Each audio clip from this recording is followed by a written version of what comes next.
The monster of oil theft bedeviling Nigeria may be scarier than we thought.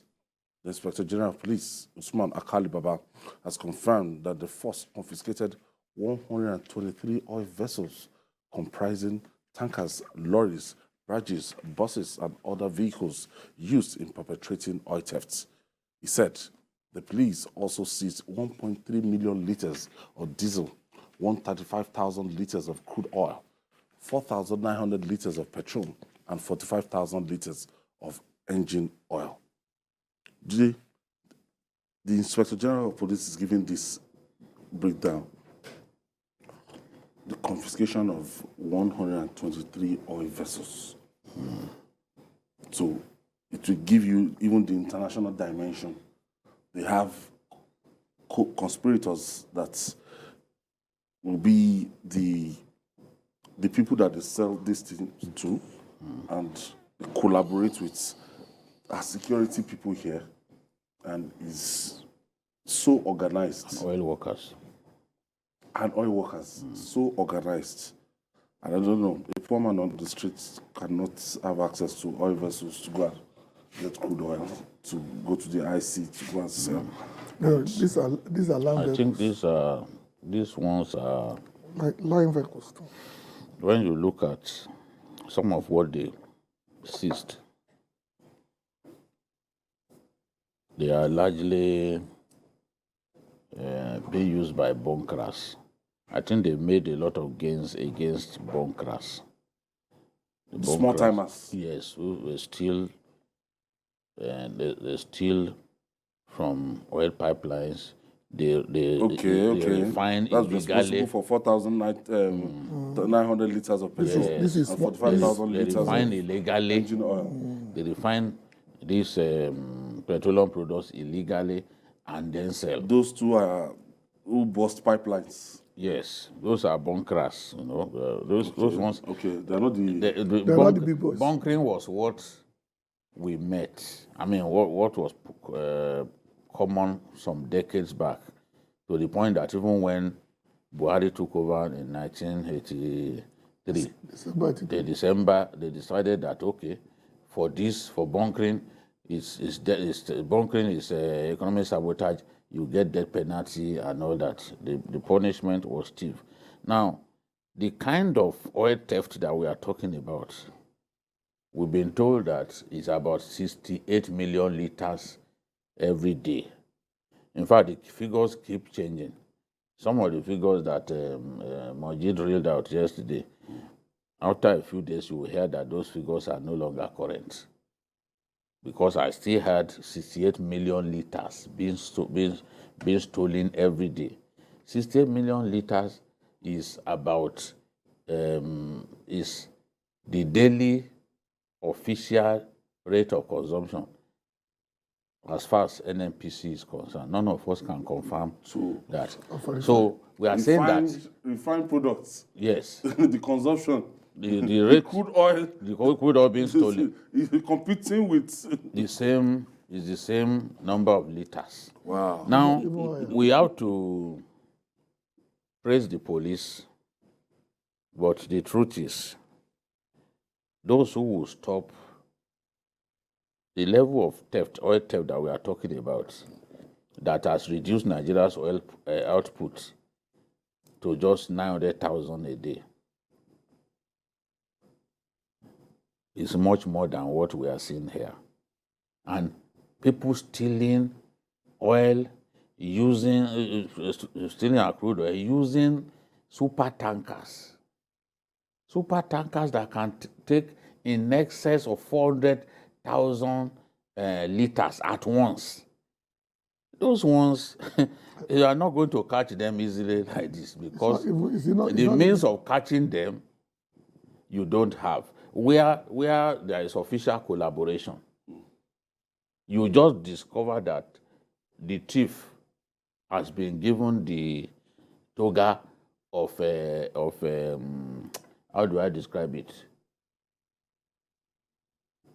Like the sins of the thief have been washed away. He has been forgiven. The thief has been given license to to roam free and steal as much as he wants because he has official backing or seal of approval for stealing. Because if you are stealing and you get people to give you legitimize the theft that you are doing by way of documents empowering you to carry out the stealing, you know that nobody can catch you because you are going to pose like you are doing it legitimately and that you've been empowered by government to do it. Whereas it's just some individuals who procured that approval for you to go and be stealing what belongs to all of us. This is what is happening. That's why it's difficult to catch such people.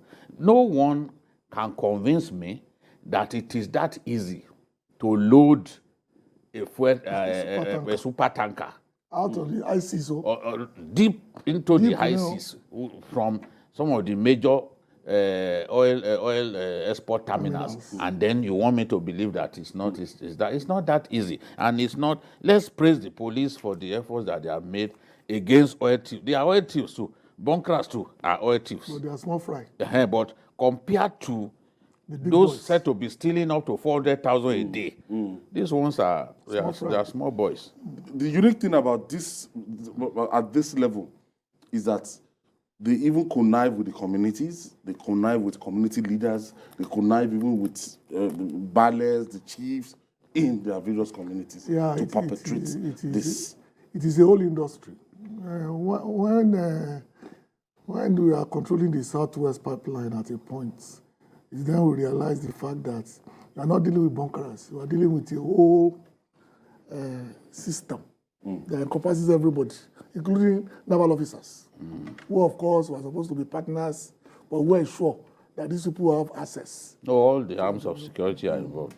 So this one, like I said, this one is small fry. If you remember the Abule Egba explosion, no, as at that time, I saw the community and the house that which they were perpetrating that thing. There's no how they could have been doing that kind of business. Let me tell you something about the Abule Egba. Yes. There's a church in that area. Yes. A very and big people in that church. community would not know. So the about church that. covered the Pipeline. And they do the business there. But they do the business when they are praying the hardest. So whenever the voice goes, people now say, Obetin song.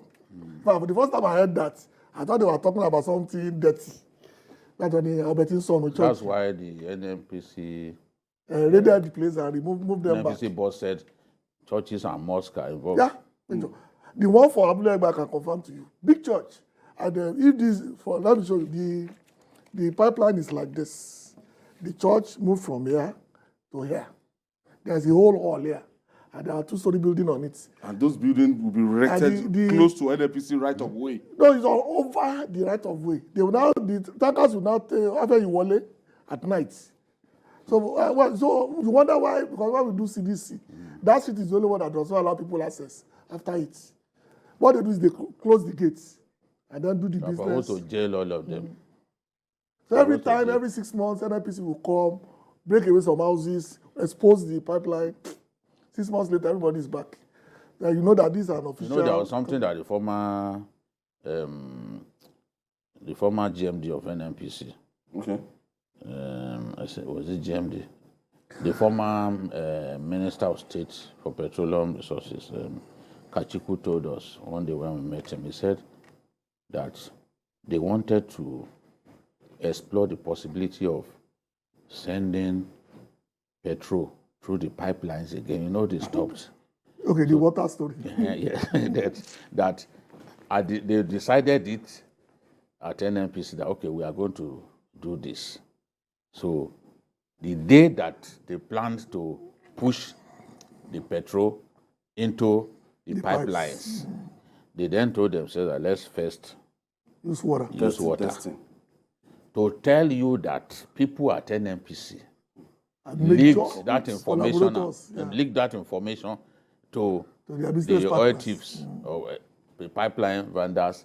They breached the pipeline in multiple places, thinking that it was petrol that was coming. It turned out to be ordinary water, which means if you had passed petrol through those pipelines, that's the same way that they would have broken the pipelines at different spots just to scoop the. It's very easy to criticize governments.